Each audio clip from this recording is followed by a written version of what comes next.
Spurs, what happened to you last night? I mean, I know we've got the excuses, and they're not excuses because I know what it's like.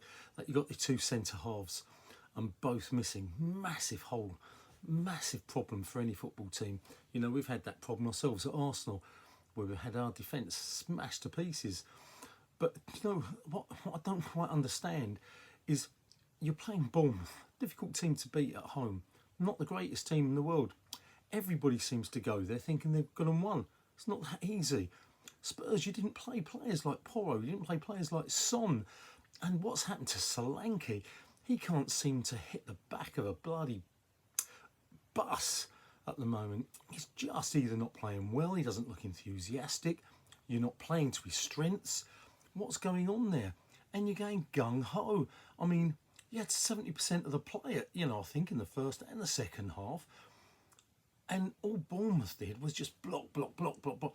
And then the last 15 minutes, you could have had 5 goals knocked in against you because you just went so Postecoglou, which is, you know, I do get it because Wenger used to do it as well.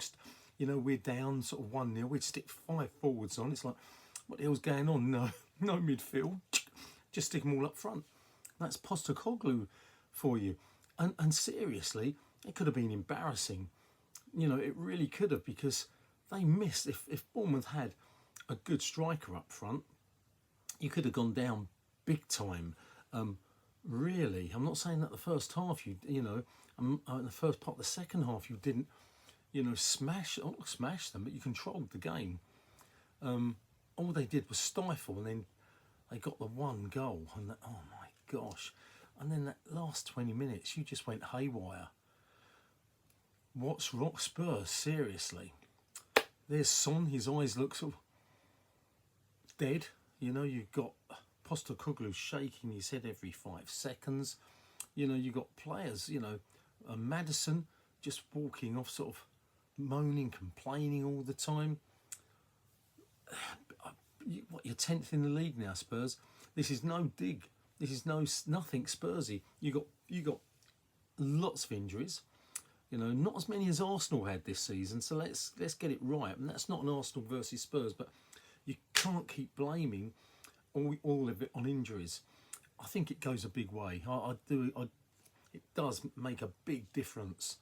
But I also think it's Postecoglou and his strategy, guys. I know you're going to stick with him. Everyone loves him. I'm not sure he was up to it anyway. But anyway, Football Chat Uncensored. Let's have an honest conversation. Can Spurs supporters come back to an Arsenal boy and actually give decent, logical, intelligent answers rather than just shut your mouth, your Arsenal support? I'm honestly trying to just be some of our best mates, Spurs supporters, believe it or not. And we wind each other up, but we also talk about it. You know, Spurs, I know the injuries, but something's wrong. Football Chat Uncensored, Reno talking.